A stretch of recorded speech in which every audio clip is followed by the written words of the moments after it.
नमस्कार दोस्तों, मैं हूं अजय और आप देख रहे हैं अपना चैनल गुप्ता एजुकेशन क्लासेज। आज की क्लास में हम लोग देखेंगे वास्तविक संख्या का मोस्ट इंपोर्टेंट क्वेश्चन। वीडियो थोड़ा लंबा हो सकता है, वीडियो में शुरू से लेकर लास्ट तक बने रहे, क्योंकि इसके अलावा एक भी प्रश्न पूछ ही नहीं सकता। इतना गारंटी के साथ आज क्लास ले रहा हूं। तो चलिए आज की क्लास शुरू करते हैं।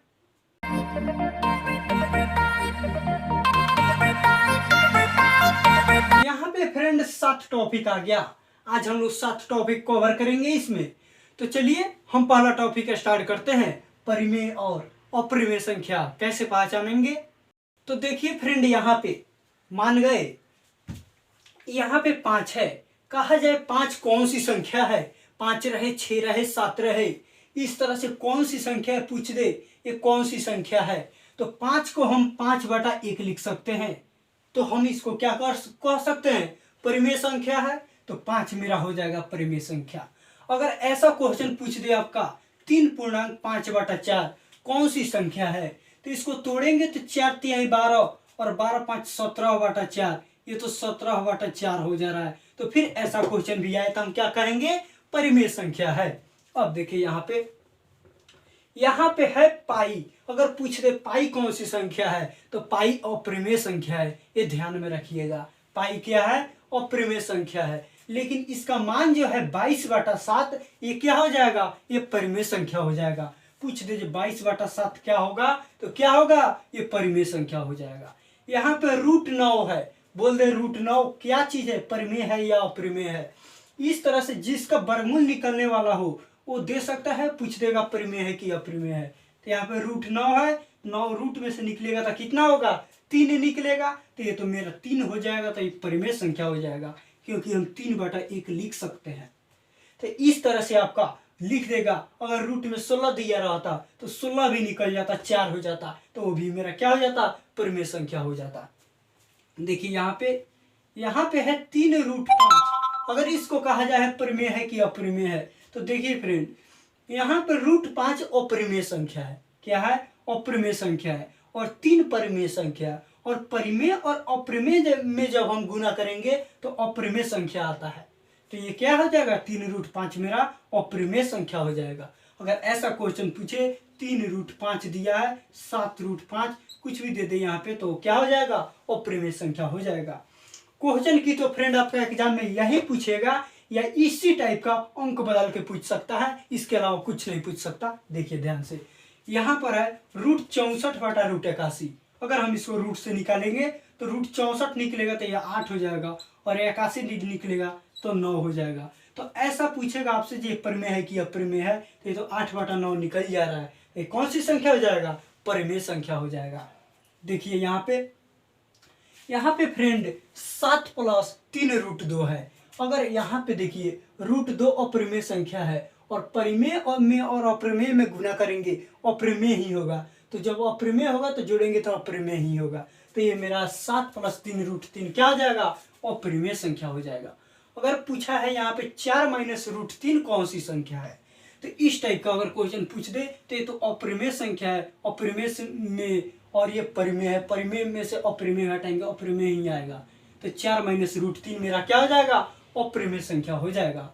अगर रूट में 7 दे, रूट में कोई भी अंक दे जिसका वर्गमूल नहीं निकल सकता, वो मेरा क्या हो जाएगा, अपरिमेय संख्या हो जाएगा। जैसे 7 है, इसका वर्गमूल नहीं निकलेगा तो ये अपरिमेय संख्या है। √8 हो जाएगा, उसका वर्गमूल नहीं निकलेगा, वो क्या हो जाएगा, अपरिमेय संख्या हो जाएगा।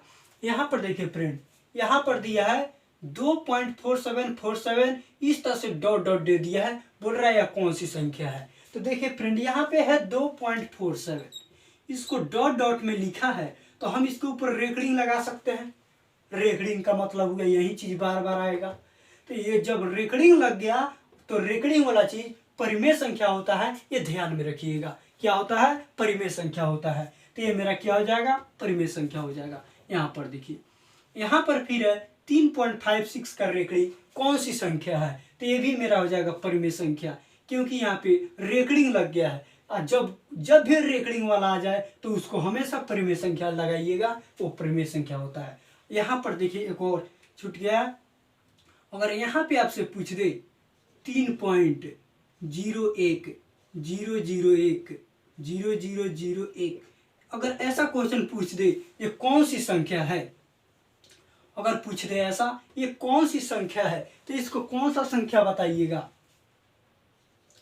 अगर यहाँ पे ऐसा पूछ दे 3.01 001 0001 इस तरह से कौन सी संख्या है, तो यहाँ पर देखिए इसके ऊपर तो एक रेकॉर्डिंग नहीं है, एक लिमिट नहीं है। देखिए जो वहीं बार बार आ रहा है, यहाँ पे 01 आ रहा है, तो यहाँ पे 001 आ रहा है, तो फिर यहाँ पे 0001 आ रहा है, तो ये बार बार बढ़ते जा रहा है। यहाँ पे 1 जीरो आया, फिर यहाँ पे 2 जीरो, फिर यहाँ पे 3 जीरो, फिर इधर आएगा 4 जीरो, तो इसका लिमिट नहीं है, तो ये मेरा क्या हो जाएगा, अपरिमेय संख्या हो जाएगा।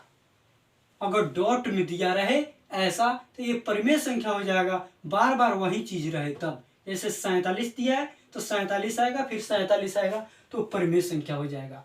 अगर ऐसा रहे बार बार बढ़ता जाए तो ये क्या हो जाएगा, अपरिमेय संख्या हो जाएगा। तो चलते हैं हम नेक्स्ट टॉपिक पे।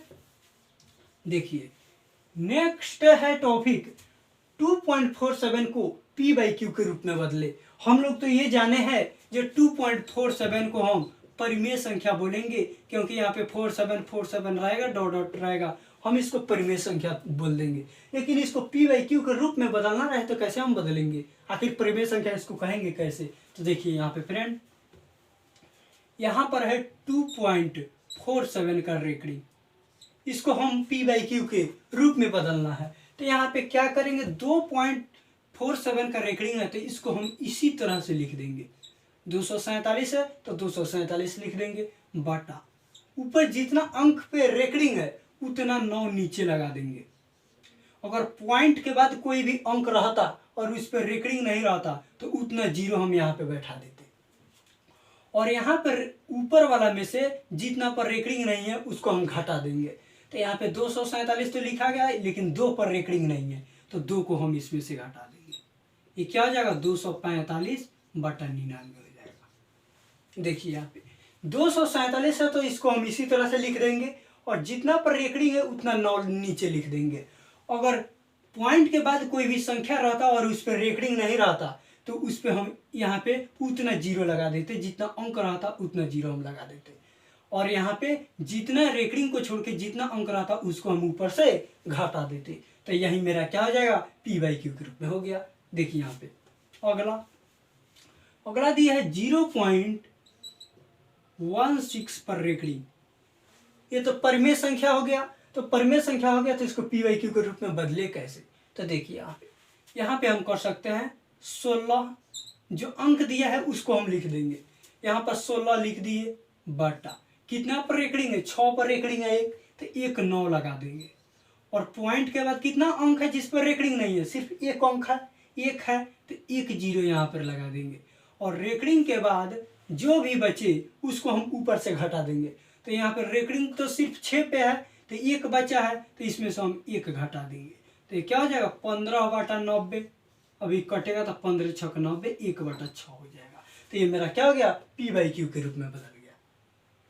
देखिए अगला क्वेश्चन, अगला दिया है 3.56 पर रेकड़िंग को p/q के रूप में बदले। यहाँ पर है 3.56 का रेकड़िंग ऐसे है, इसको p/q के रूप में बदलना है। तो यहाँ पे 356 है तो 356 लिख देंगे, बाटा जितना पर रेकड़िंग है उतना 9 नीचे, तो ये 6 पर रेकड़िंग है तो 1 9 नीचे लगा देंगे, और पॉइंट के बाद जितना अंक है उतना जीरो हम नीचे कर देंगे। तो यहाँ पे सिर्फ रेकड़िंग 5 पर नहीं है, 1 अंक है, तो हम 1 जीरो बैठा देंगे, और रेकड़िंग के बाद जितना अंक है उसको हम घटा देंगे। तो रेकड़िंग सिर्फ 6 पे है, 35 खाली है, तो इसमें से हम 35 घटा देंगे। रेकड़िंग को छोड़कर जो भी अंक हो उसको क्या करेंगे, घटा देंगे। और यहाँ पे 6 में से 5 जाए 1, 5 में से 3 जाएगा 2, और ये हो जाएगा 3 बटा 90। यही हो गया मेरा क्या, p/q के रूप में हो गया। देखिए अगला क्वेश्चन, अगला टॉपिक है मेरा यूक्लिड विभाजन प्रेमिका। यहाँ पे देखिए यह है यूक्लिड विभाजन प्रेमिका। तो यूक्लिड विभाजन प्रेमिका के लिए एक क्वेश्चन है 135 और 255। क्या है, 135 और 255। इसको हमको करना है क्या, यूक्लिड विभाजन प्रेमिका से इसको सॉल्व करना है। इतना दे देगा, बोलेगा यूक्लिड विभाजन एल्गोरिथम से या प्रेमिका से मान निकाले। तो देखिए यहाँ पे कैसे करेंगे हम फ्रेंड। यहाँ पे 135 और 225 दिया है, जो बड़ा रहेगा उसको हम ए ले लेंगे, जो छोटा रहेगा उसको बी ले लेंगे। तो यहाँ पे 225 बड़ा है तो इसको हम ए ले लेंगे, और 135 छोटा है इसको हम बी ले लेंगे। अब आप लोग पढ़े होंगे, यहाँ पे लिख देंगे यूक्लिड विभाजन प्रेमिका से, यूक्लिड विभाजन, यूक्लिड विभाजन प्रेमिका से। अब देखिए यूक्लिड विभाजन प्रेमिका से क्या होता है, ए बराबर बी क्यू प्लस आर, इतना होता है, ए बराबर बी क्यू प्लस आर। तो इसी पर हम बैठा देंगे। तो ए मेरा कितना है 225 है, तो ए के सामने 225 कर देंगे बराबर, यहाँ पर है बी क्यू, तो बी कितना है मेरा 135, तो यहाँ पर कर देंगे 135। अब देखिए यहाँ पे, अब हम यहाँ पे क्यू आया यानी क्वाड्रेंट यानी कि भागफल, और ये आया शेषफल रिमाइंडर। तो यहाँ पे हम क्या करेंगे, 225 है तो 225 में हम भागा दे देंगे 135 से, बड़ा वाला में छोटा वाला से भागा दे देंगे। तो यहाँ पे एक मरत में जाएगा 135, ये हो जाएगा 0, ये हो जाएगा 9 और ये कट जाएगा, 2 1 3 9 हो जाएगा। तो देखिए यहाँ पे, तो ये 135 है, तो यहाँ पे हम क्या करेंगे, क्यू यानी क्वाड्रेंट यानी कि भागफल, तो भागफल कितना है 1 है, तो इतना गुने 1 लिखेंगे हम, क्योंकि बी क्यू के बीच में क्या है गुना, अब प्लस 90 कर देंगे। यहाँ पे शेषफल प्लस रिमाइंडर बोल रहा है तो प्लस 90 कर देंगे। तो यहाँ पे हम क्या करेंगे, प्लस 90 कर देंगे। देखिए यहाँ पे, और फिर अब हम क्या करेंगे, यहाँ पे जो है इसको अब हम यहाँ पे लाएंगे, और यहाँ पे जो है इसको अब हम यहाँ पे लाएंगे। तो 135 है तो इसको हम 135 इधर लाएंगे बराबर, ये 90 है तो 90 यहाँ पर लाएंगे, और फिर अब 135 में भागा देंगे हम 90 से। तो ये कितना मरत में जाएगा, ये फिर एक मरत में जाएगा 90, तो ये हो जाएगा 5, और ये 3 में से 9 नहीं जाएगा, तो 5 3 8 1 9, ये हो जाएगा 4, 45 हो जाएगा। तो फिर हम यहाँ पे क्या करेंगे, 90 गुने 1 प्लस 45, 90 गुने 1 प्लस 45, तो यहाँ पे 45 कर देंगे, रिमाइंडर की जगह पे 45 आ गया। अब देखिए यहाँ पे, और फिर क्या करेंगे, इसको लाएंगे इधर और इसको लाएंगे यहाँ पे। तो यहाँ पे 90 है तो ये 90 आ जाएगा यहाँ पे बराबर, ये 45 है तो ये 45 आ जाएगा यहाँ पे। तो 90 में फिर अब हम 45, जब तक ये करेंगे जब तक कि यहाँ पे मेरे 0 ना आ जाए। तो यहाँ पे 45 से भागा देंगे, तो 45 गुना 90, अब ये मेरा 0 आ गया। क्या आ गया, 0 आ गया। अब देखिए, अब लिखेंगे 45 गुना 2 प्लस 0, जब तक रिमाइंडर 0 ना आए तब तक हम इसको भाग करते रहेंगे। जब मेरा रिमाइंडर से इस पर 0 आ जाएगा यहाँ पे, तब हम इसको छोड़ देंगे। अब देखिए, और जब इतना हो गया तो जो यहाँ पे बराबर के बाद वाला जो ये अंक हुआ, यही मेरा HCF हो जाएगा, यानी HCF बराबर 45 हो जाएगा। क्या हो जाएगा, HCF बराबर 45 हो जाएगा। तो देखिए, चलते हैं अब अगला क्वेश्चन पे। अगला क्वेश्चन है मेरा शांत और अशांत। क्या है, शांत और अशांत। तो देखिए, आप लोगों के लिए सब लिख के रखे हैं। देखिए, अगर यहाँ पे क्वेश्चन दे दे 23/2 5/2, बोल दे यह शांत है कि अशांत है। देखिए यहाँ पे और लिख दे रहे हैं, यहाँ पे 17/8, और यहाँ पे 129/2 5/7 7/5, और यहाँ पे 5/42। देखिए फ्रेंड, यहाँ पे इतना दे देगा, पूछ देगा शांत है कि अशांत है। तो ध्यान रखिए, बाटा में कि तो 2 होना चाहिए या 5 होना चाहिए, या 2 और 5 दोनों होना चाहिए, तब वो मेरा शांत होगा। इसके अलावा कुछ भी आ जाएगा तो क्या हो जाएगा, अशांत हो जाएगा। यानी 2 और 5 का मतलब क्या हुआ, जैसे मैं यहाँ पे दिया है 2 के पावर 3, 5 के पावर 2, पावर कुछ भी रहे, पावर हमको नहीं देखना है, सिर्फ बेस देखना है। तो बेस इसका 2 है, यहाँ पे 5 है कि तो 2 होना चाहिए, नहीं तो 5 होना चाहिए, नहीं तो 2 और 5 दोनों होना चाहिए। इसके अलावा कुछ भी आ जाए तो वो मेरा अशांत हो जाएगा, और 2 और 5 या 2 या 5 रहे तो वो मेरा शांत हो जाएगा। तो यहाँ पे है 2 और 5, 2 और 5, तो ये मेरा क्या हो जाएगा, ये मेरा शांत हो जाएगा। देखिए फ्रेंड, यहाँ पे तोड़ के दिया था, लेकिन यहाँ पे तोड़ा नहीं है, इसको हमको तोड़ना पड़ेगा। देखिए यहाँ पे दिया है 17/8, तो 8 को हमको तोड़ना पड़ेगा। तो ये तोड़ेंगे तो 2 चौका 2 दूना 4, ये 2 बार 3 आ रहा है, तो हम यहाँ पे क्या करेंगे, यहाँ पे लिखेंगे 17/2 के पावर 3। इतना हो गया 2 के पावर 3। तो हमने बोला कि तो बेस में 2 आना चाहिए, नहीं तो 5 आना चाहिए, नहीं तो 2 और 5 दोनों आना चाहिए, तभी वो शांत होगा, नहीं तो अशांत होगा। तो यहाँ पे 2 आ गया, तो 2 आ गया तो क्या हो जाएगा, शांत हो जाएगा। यहाँ पर देखिए फ्रेंड, तोड़ के दिया है, 2 तो दिया है, ठीक है, 5 दिया है, ये भी ठीक है, लेकिन यहाँ पे एक 7 लाकर शामिल कर दिया है, तो इसके चलते मेरा क्या हो जाएगा, अशांत हो जाएगा। ये मेरा क्या हो जाएगा, अशांत हो जाएगा। यहाँ पर देखिए फ्रेंड, फिर उसी तरह से 5/42 है, ये तोड़ा नहीं है, तो हम 42 को तोड़ देंगे। 2 से जाएगा 21, 3 से जाएगा 7, फिर इसको लिखेंगे 5/2 गुने 3 गुने 7। पावर कुछ भी रहे, लेकिन नीचे 2 और 5 ही आना चाहिए, या 2 या 5 ही आना चाहिए। तो यहाँ पर देखिए फ्रेंड, 2 तो आया है, ठीक है, लेकिन 3 आ गया, ये गड़बड़ कर दिया, फिर 7 आ गया, ये गड़बड़ कर दिया, तो मेरा ये क्या हो जाएगा, अशांत हो जाएगा।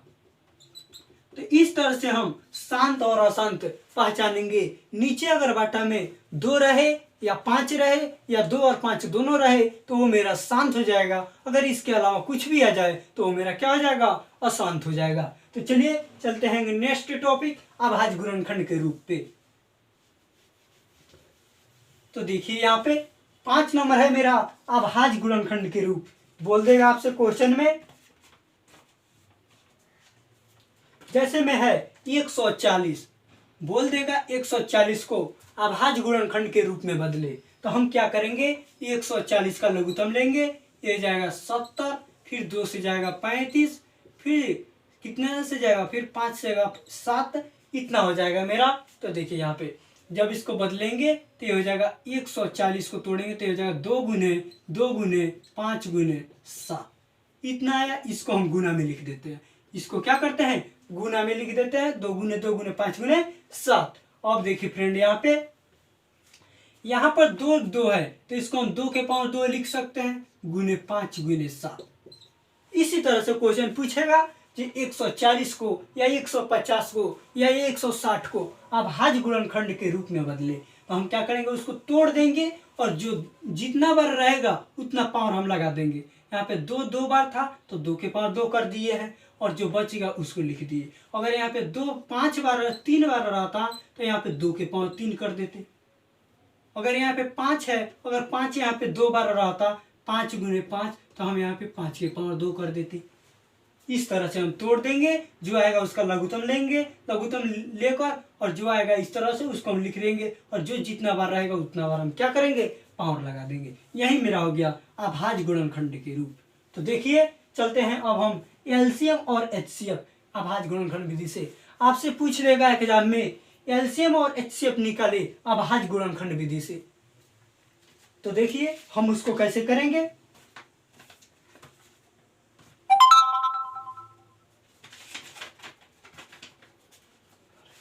देखिए जैसे में यहाँ पे दिया है 15, 12 और 21, बोल देगा 15, 12, 21 का अभाज्य गुणनखंड विधि से क्या निकाले, एलसीएम और एचसीएफ निकाले। तो देखिए यहाँ पे हम कैसे करेंगे, यहाँ पे क्या करेंगे, फिर यहाँ पे 15 का लघुत्तम लेंगे, कितना जाएगा, 3 5 15, फिर 12 को तोड़ेंगे, कितना जाएगा, 2 से जाएगा पहले, 2 6 12, फिर जाएगा 2 से 2 3 6।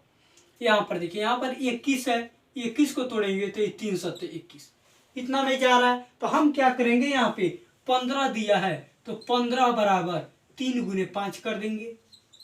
फिर यहाँ पे 12 दिया है तो 12 बराबर 2 गुने 3 कर देंगे, इतना कर देंगे। फिर यहाँ पे 21 है तो 21 बराबर हम क्या करेंगे 3 गुने 7 कर देंगे। और HCF उसको हम लेते हैं जो तीनों में हो, तोड़ने के बाद जो तीनों में आए वो क्या हो जाएगा HCF हो जाएगा। तो यहाँ पर 3 इसमें है और 3 इसमें है और 3 इसमें है, तो मेरा 3 क्या हो जाएगा 3 मेरा HCF हो जाएगा। HCF कितना हो गया 3 हो गया। और जो बच गया उसको हम सबको गुना कर देंगे तो मेरा LCM हो जाएगा। यानी LCM निकालेंगे तो LCM में 3 तो है ये है, इसके अलावा आप गुने में 5 कर देंगे, गुना में ये वाला 2 कर देंगे, फिर गुना में 2 कर देंगे यही वाला 2, फिर गुना में 7 कर देंगे। जो बच गया उसको हम लिख देंगे। तो यहाँ पे कर देंगे तो 3 बचे 15 दूना 30, 30 दूना 60 और 60 में 7 से गुना करेंगे तो 7 7 6 42 यानी 420 हो जाएगा। तो मेरा LCM कितना निकल गया 420।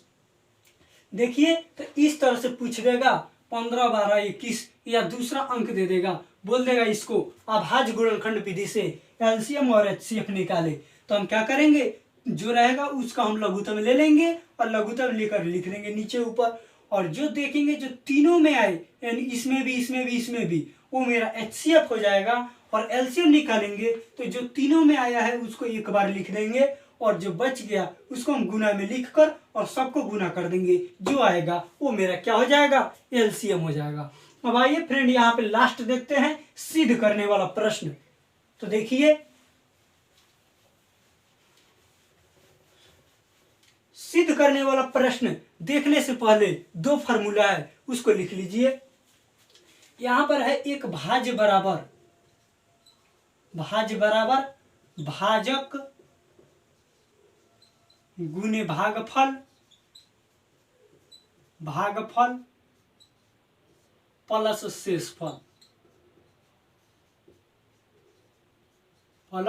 शेषफल।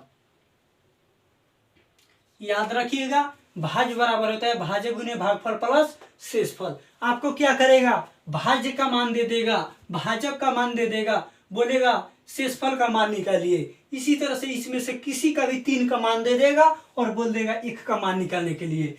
शेषफल भागफल और भाजक का मान दे देगा, बोल देगा भाज्य निकालने के लिए। तो ये फार्मूला याद रखिएगा भाज्य बराबर भाज्य गुने भागफल प्लस शेषफल। एक और फार्मूला है याद रखिए पहली संख्या गुने दूसरी संख्या, पहली संख्या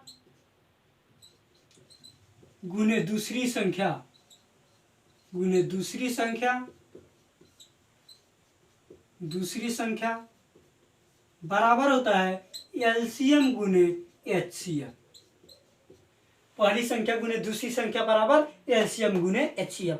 बोल देगा 2 संख्याओं का गुणनफल 12 है और LCM 15 है तो HCF निकाले। 2 संख्याओं का गुणनफल 58 है और HCF 58 है तो LCM निकाले। इस तरह से 2 संख्या का गुणनफल दे देगा और इसमें से LCM या HCF का मान दे देगा, बोलेगा जी HCF निकालिए या बोलेगा LCM निकालिए। किसी का मान इसमें से दे देगा और बोल देगा 1 को निकालने के लिए। तो इससे यह भी फार्मूला याद रखिएगा, दोनों फार्मूला एकदम जरूरी है याद रखना। अब चलते हैं लास्ट टॉपिक सिद्ध करने वाला प्रश्न पे। तो देखिए फ्रेंड यहाँ पे कैसे करेंगे हम सिद्ध करने वाला प्रश्न को।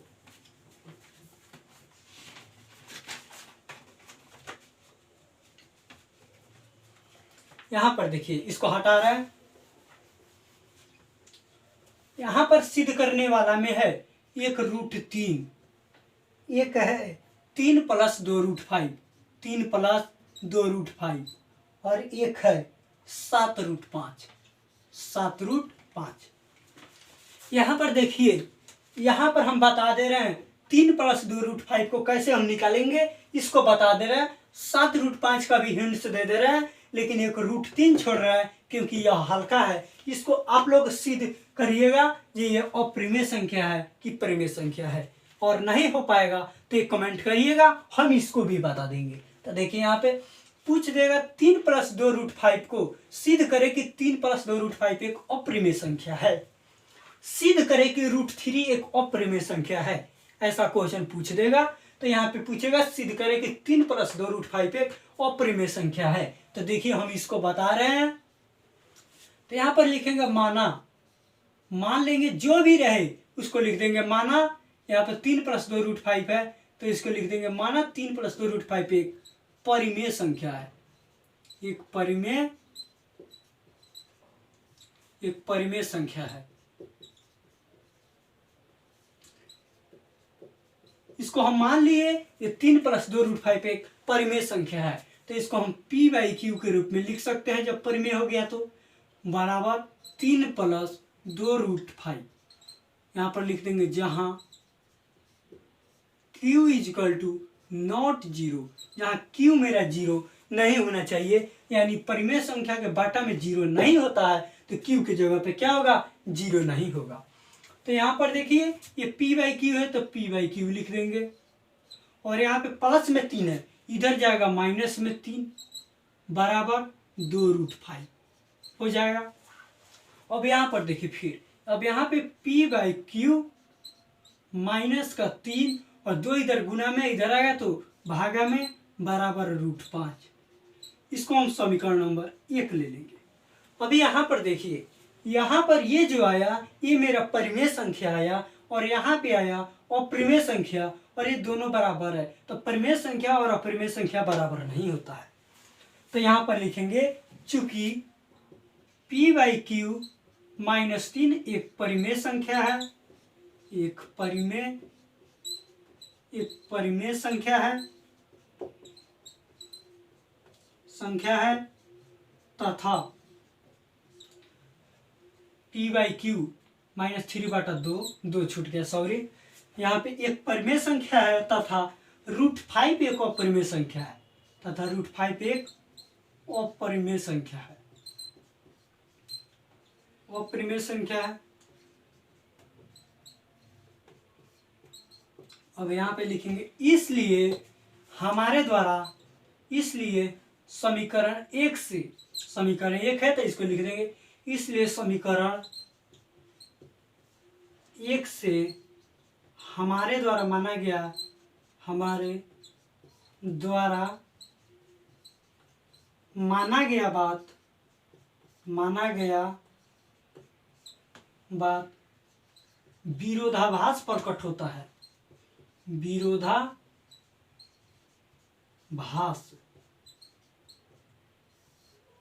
प्रकट होता है, इसलिए 3 + 2 √5 एक अपरिमेय संख्या, इसलिए 3 + 2 √5 एक अपरिमेय संख्या है। इसको हम इस तरह से लिख देंगे, अपरिमेय संख्या है। इस तरह से मेरा क्या हो गया, प्रूफ हो गया। तो इस तरह से पूछ दे देगा 3 + 2 √5 सिद्ध करें कि 3 + 2 √5 एक अपरिमेय संख्या है, तो हम इसको इतना बना देंगे तो इतना ही से मेरा क्या हो जाएगा, सिद्ध हो जाएगा। देखिए एक और बता दे रहे हैं, 7 √5 को बता दे रहे हैं, इसको हटा रहे हैं।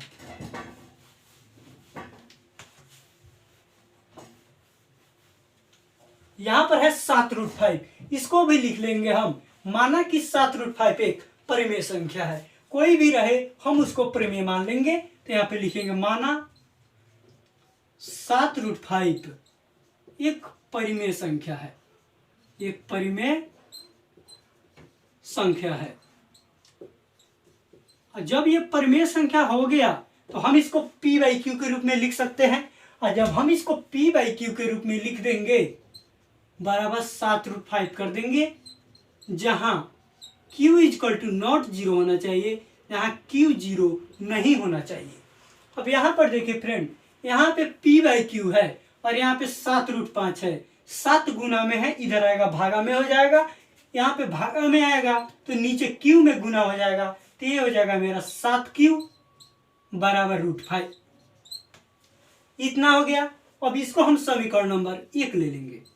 अब यहाँ पर लिखेंगे चूंकि p/7q एक परिमेय संख्या है, एक परिमेय संख्या है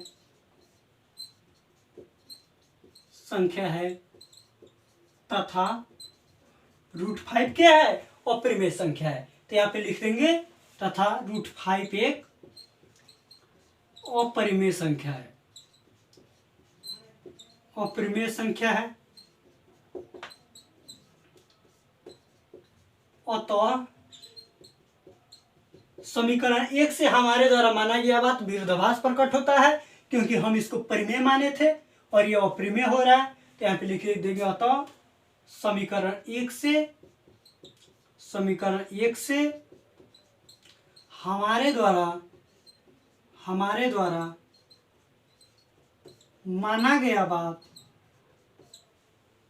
माना गया बात विरोधाभास प्रकट होता है। विरोधाभास प्रकट होता है इसलिए 7√5 क्या हो जाएगा? अप्रिमेय संख्या हो जाएगा। तो यहाँ पे लिख देंगे इसलिए 7√5 एक अपरिमेय संख्या है। अपरिमेय संख्या है। इस तरह से मेरा 7√5 भी प्रूव हो गया अप्रिमेय संख्या। एक रह रहा है √3, इसको आप लोग करिएगा, होगा तो होगा, नहीं होगा कमेंट करिएगा, हम इसको भी बता देंगे। तो चलिए रहने देते हैं, आज के लिए इतना ही। अभी तक आप हमारे चैनल को सब्सक्राइब नहीं किए हैं तो जरूर सब्सक्राइब कर दे, क्योंकि ऐसा वीडियो हमेशा देखने को मिलेगा और हर एक चैप्टर को मिलेगा। तो चलिए रहने देते हैं, आज के लिए इतना ही।